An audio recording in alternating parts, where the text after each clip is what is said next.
Welcome to this CA Final Law Revision session on the SEBI Act 1992 and the SEBI Listing Obligations and Disclosure Requirements Regulations 2015. In this video, we'll focus on one of the most exam-relevant areas of the SEBI Act: penalties, adjudication, appeals, and regulatory powers. Rather than memorizing sections mechanically, we'll understand the logic behind the provisions. Think of SEBI as the market watchdog, whose primary objective is investor protection and market integrity. Whenever any participant violates compliance requirements, indulges in insider trading, commits fraud, or ignores investor interests, SEBI has a structured framework of penalties and enforcement. Let's begin with the foundation of this regulatory framework. Before diving into individual penalties, let's understand the big picture. The SEBI Act creates a comprehensive framework to regulate securities markets and protect investors. The compliance ecosystem can be viewed through 5 pillars. First, general compliance requirements such as filing information and resolving investor grievances. Second, regulation of specialized entities like mutual funds, AIFs, REITs, and InvITs. Third, protection of market integrity through restrictions on insider trading, fraud, and takeover violations. Fourth, enforcement through adjudicating officers and the Securities Appellate Tribunal. Finally, overarching control through powers granted to the central government. If you remember these 5 pillars, the entire chapter becomes easier to organize and revise. BEF. Let's start with sections 15A, 15B, and 15C, which deal with routine compliance failures. A common penalty framework applies here: 1 lakh rupees plus 1 lakh rupees per day of continuing default, subject to a maximum of 1 crore rupees. Section 15A covers failures such as not furnishing documents, filing incorrect information, missing return deadlines, or not maintaining records. Section 15B applies when a registered intermediary fails to enter into mandatory client agreements. Section 15C protects investors by penalizing listed companies or registered persons who fail to resolve investor grievances within the prescribed time. The message is simple: transparency, documentation, and investor service are non-negotiable obligations under SEBI law. SEBI imposes stricter oversight on investment vehicles that handle public money. Section 15D applies to mutual funds and collective investment schemes. It penalizes operating without registration, violating registration conditions, failing to dispatch certificates, or not refunding application money within prescribed timelines. Section 15E targets asset management companies that breach regulatory restrictions. Section 15 exabytes covers investment advisors and research analysts who violate SEBI regulations or directions. Moving further, Section 15EA governs alternative investment funds, REITs, and InvITs. Here the penalty can go beyond a fixed amount and may extend up to the higher of 1 crore rupees or 3 times the gain earned from the violation. The larger the impact, the harsher the consequence. Stockbrokers act as an important link between investors and the securities market, so SEBI closely monitors their conduct under Section 15F. First, failure to issue contract notes in the prescribed format can attract penalties ranging from 1 lakh rupees to 1 crore rupees. Second, if a broker fails to deliver securities or make payments due to investors within the specified period, a continuing penalty of 1 lakh rupees per day may apply, subject to a cap of 1 crore rupees. Third, charging brokerage beyond permitted limits attracts penalties up to 5 times the excess brokerage charged. The underlying principle is straightforward: investors should receive proper documentation, timely settlement, and fair pricing without exploitation by intermediaries. One of the most serious offenses in securities law is insider trading. Imagine someone using confidential information about a company before it becomes public and making profits while ordinary investors remain unaware. Section 15G addresses exactly this situation. It applies when an insider trades using unpublished price-sensitive information, communicates such information to others without authorization, or encourages another person to trade based on that information. Because insider trading destroys market fairness, the penalties are extremely severe. The minimum penalty starts at 10 lakh rupees and may extend to the higher of 25 crore rupees or 3 times the profit earned.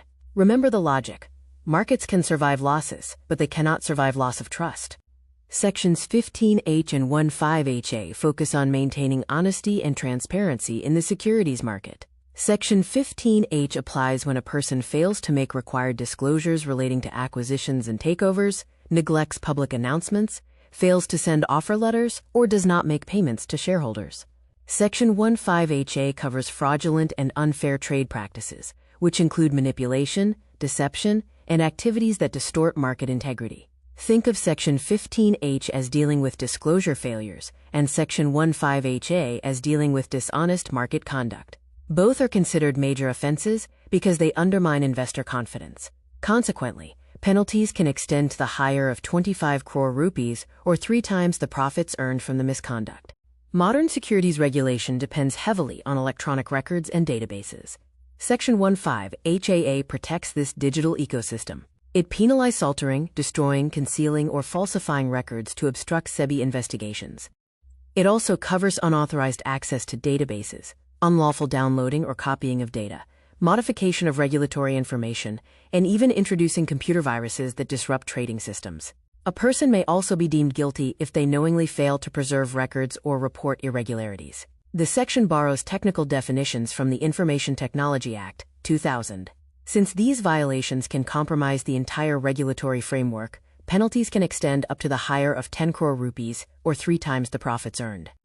This slide serves as your quick revision dashboard. Notice how penalties broadly fall into 3 categories. The first category includes routine compliance defaults, such as Sections 15A to 15C, and the residuary provision under Section 15HB, where the maximum penalty is generally 1 crore rupees. The second category includes specialized entities like AIFs, REITs, and InvITs, where penalties may also depend on gains earned. The third and most severe category includes insider trading, takeover violations, fraudulent practices, and cyber offenses, where penalties can reach 25 crore rupees or be linked to profits made. In exams, focus less on exact wording and more on identifying which offense belongs to which penalty bucket. Whenever SEBI needs to determine whether a penalty should be imposed, the process is handled by an adjudicating officer, commonly called the AO. The board appoints an officer not below the rank of division chief for this purpose. Before imposing any penalty, the AO must provide a reasonable opportunity of being heard. The AO can summon individuals, enforce attendance, collect evidence, and require production of documents. An interesting feature is the board's review power. If the board believes the AO's order is erroneous and contrary to the interests of the securities market, it may enhance the penalty after giving an opportunity of hearing. However, this power is limited to 3 months. Not every violation attracts the same penalty. Section 15J provides factors that must be considered while determining the quantum of penalty. These include the disproportionate gain earned, the loss caused to investors, and whether the default was repetitive in nature. Section 15JB introduces settlement proceedings. Instead of going through lengthy litigation, a person facing proceedings may apply for settlement by proposing terms acceptable to SEBI. The board evaluates the nature, gravity, and impact of the violation before accepting any proposal. A key exam point is that settlement orders are not appealable under Section 15T. Also remember that penalties and settlement amounts are generally credited to the Consolidated Fund of India. The Securities Appellate Tribunal, or SAT, serves as the appellate forum against certain orders passed under securities laws. It is established by the central government and ordinarily functions from Mumbai. SAT consists of a presiding officer, along with judicial and technical members. Every bench must include at least 1 judicial member and 1 technical member, ensuring a balance between legal expertise and practical market knowledge. The presiding officer has authority to constitute benches and transfer members where necessary. A useful memory trick is to remember SAT as a combination of law and finance working together, which explains why both judicial and technical representation are mandatory on every bench. Key qualifications for SAT members are intentionally stringent because the tribunal deals with complex financial disputes. The presiding officer must be a sitting or retired Supreme Court judge, a Chief Justice of a High Court, or a High Court judge with at least 7 years of service. Judicial members require at least 5 years as a High Court judge. Technical members must possess senior government experience, or at least 15 years of specialized expertise in financial sectors. Members hold office for 5 years and may be reappointed for another term, subject to a maximum age of 70 years. Also remember the 2-year cooling-off period applicable to certain former regulators. This slide presents the complete appeal hierarchy. The process generally starts with an order from the adjudicating officer, or SEBI. Any aggrieved person can appeal to SAT under Section 15T within 45 days, although delays may be condoned if sufficient cause exists. SAT aims to dispose of appeals within 6 months and follows principles of natural justice rather than the strict provisions of the Civil Procedure Code. If a party is still dissatisfied, a further appeal can be filed before the Supreme Court under Section 15Z. However, the Supreme Court entertains only questions of law, not questions of fact. Remember the sequence: AO, SAT, then Supreme Court. Although SEBI functions as an independent regulator, the central government retains certain supervisory powers. Under Section 16, the government may issue written policy directions that are binding on SEBI. Before issuing such directions, SEBI should ordinarily be given an opportunity to express its views. The government's decision on whether a matter involves policy is final. Section 17 grants the power to supersede the board for a maximum period of 6 months. This extraordinary power may be exercised during grave emergencies, persistent non-compliance with government directions, deterioration in SEBI's functioning, or when public interest so requires. These provisions ensure accountability at the highest regulatory level. Let's conclude with the highest yield revision points. First, distinguish between the 1 crore rupees penalty category and the 25 crore rupees or 3 times profit category. Second, remember Section 15 HAA for cyber offenses and record tampering. Third, recall the 3-month limitation period for board review of adjudicating officer orders. Fourth, remember SAT's composition: at least 1 judicial member and 1 technical member per bench. Fifth, memorize the appeal deadlines: 45 days to SAT and 60 days to the Supreme Court on questions of law. Finally, remember that the central government can supersede the SEBI board for a maximum of 6 months. Master these points, and you'll cover most exam-oriented questions from this topic. Welcome to this CA Final Revision module on the SEBI Act and SEBI Listing Obligations and Disclosure Requirements, or LODR Regulations 2015. In this session, we'll revise some of the most exam-relevant provisions, including powers of SEBI, offenses and penalties, recovery mechanisms, special courts, corporate governance requirements, board composition norms, subsidiary governance, and annual reporting disclosures. Focus especially on timelines, limits, and section references, because these are frequently tested in examinations. Let's begin with the powers relating to supersession of the SEBI board under Sections 17 and 18.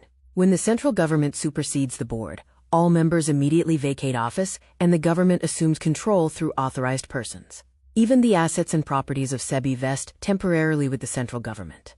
After the supersession period, the board may be reconstituted, and previous members can be reappointed. The government must also report the reasons and actions taken before Parliament. Further, SEBI is required to submit returns, statements, and an annual report within 90 days from the end of every financial year. Section 20 deals with appeals to the central government. This provision applies to persons aggrieved by specific SEBI orders made before the 1999 amendment. The appeal must be filed in the prescribed format, along with the required fees and supporting documents. Timing is critical, because delayed appeals are entertained only when sufficient cause is established. One important principle of natural justice is also protected here. The appellant must be provided a reasonable opportunity of being heard before the appeal is finally disposed of. Sections 20A, 22, and 23 provide important legal protections under the SEBI Act. Members, officers, and employees of SEBI are treated as public servants under the law. Actions performed honestly and in good faith receive legal protection from lawsuits and prosecution. At the same time, civil courts cannot interfere in matters that fall within SEBI's jurisdiction. No injunction can be granted against actions taken under the Act. Therefore, disputes must generally follow the dedicated appellate framework provided by securities laws, rather than ordinary civil court proceedings. Section 24 contains some of the most stringent penal provisions under the SEBI Act. Any person who contravenes, attempts to contravene, or assists in violating the Act, rules, or regulations may face imprisonment of up to 10 years, a fine up to 25 crore rupees, or both. Separate consequences apply when a person fails to pay a penalty already imposed or ignores directions issued by SEBI. Remember that these punishments operate in addition to any monetary penalties imposed by the adjudicating officer or SEBI. Now let's understand 3 procedural concepts. First, under Section 26, courts can take cognizance of offenses only when a complaint is filed by SEBI. Second, Section 24A permits compounding of certain offenses that are not mandatorily punishable with imprisonment and fine. Such compounding may be approved by the Securities Appellate Tribunal or the concerned court. Third, under Section 24B, the central government may grant immunity when a person makes a full and true disclosure of violations. However, immunity can later be withdrawn if false information is provided. To ensure speedy disposal of securities law offenses, Sections 26A to 26E provide for special courts. These courts are established by the central government and are presided over by a sessions judge or additional sessions judge. They are treated as courts of session under the Criminal Procedure Code and have jurisdiction over SEBI Act offenses within their area. Appeals and revisions from these courts lie before the High Court. This framework aims to improve efficiency and reduce delays in securities-related prosecutions. When a company violates the SEBI Act, liability is not limited to the company alone. Under Section 27, every person responsible for managing the company may also be treated as guilty. However, a defense is available if the person proves lack of knowledge or demonstrates due diligence. Section 28B addresses situations where the defaulter dies. In such cases, legal representatives may continue to face recovery proceedings, but their liability is restricted to the value of the estate inherited from the deceased. Section 28A gives SEBI strong recovery powers. When penalties, refunds, disgorgement amounts, or fees remain unpaid, a recovery officer may issue a certificate and initiate recovery proceedings. These include attachment and sale of property, freezing bank accounts, appointment of receivers, and even arrest and detention in certain situations. An important point for exams is that transfers of assets to close family members without adequate consideration may also be targeted. Further, recoveries under Section 11B enjoy statutory priority over competing claims. Moving to LODR Regulations 2015, these regulations consolidated multiple listing requirements into a single framework and aligned them with the Companies Act. They apply to a wide range of listed securities, including equity shares, debt securities, IDRs, securitized debt instruments, and mutual fund units. Applicability for several governance provisions is determined based on market capitalization rankings prepared by stock exchanges. A key exam point is that cessation of applicability generally requires the entity to remain outside the prescribed threshold for 3 consecutive years. Regulation 17 governs board composition and functioning. At least 50% of the board must consist of non-executive directors, and every listed entity must have at least one woman director. Depending on the status of the chairperson, either 1/3 or 1/2 of the board must comprise independent directors. Top listed entities must maintain a minimum board size and comply with stricter quorum requirements. Boards must meet at least 4 times each year, with a maximum gap of 120 days between consecutive meetings. To prevent excessive concentration of responsibilities, LODR prescribes limits on directorships and committee positions. Under Regulation 17A, an individual can hold a maximum of 7 listed directorships. If the person is already a whole-time director or managing director in a listed entity, independent directorships are restricted further. Regulation 26 imposes committee limits as well. A director cannot serve as a member of more than 10 committees or chair more than 5 committees across eligible public companies. Only audit committees and stakeholders relationship committees are counted for this purpose. Regulation 24 focuses on governance of material subsidiaries. A subsidiary becomes material when its turnover or net worth exceeds 20% of the consolidated figures of the listed entity. To strengthen oversight, at least one independent director of the listed company must serve on the board of an unlisted material subsidiary. Significant transactions and board minutes must be reviewed by the parent company. Special resolutions are required for major actions, such as reducing shareholding below 50%, losing control, or disposing of substantial assets. Schedule 5 specifies detailed disclosures that must appear in the annual corporate governance report. These include board composition, attendance records, committee structures, and interrelationships among directors. Companies must also disclose significant related party transactions, penalties or strictures imposed during the previous 3 years, whistleblower mechanisms, and shareholder grievance details. Information relating to annual general meetings, special resolutions, and postal ballot procedures must also be presented. The objective is to promote transparency, accountability, and investor confidence. As we conclude, remember that effective corporate governance is built on continuous evaluation and accountability. The Companies Act and LODR regulations together require formal assessment of the board, committees, and independent directors. Section 134 mandates disclosure of annual evaluations, while Section 178 and Schedule 4 provide the framework for identifying and assessing directors. For examination purposes, focus on board composition ratios, penalty limits, recovery powers, governance disclosures, and important thresholds. Mastering these provisions can convert a difficult law question into an easy scoring opportunity.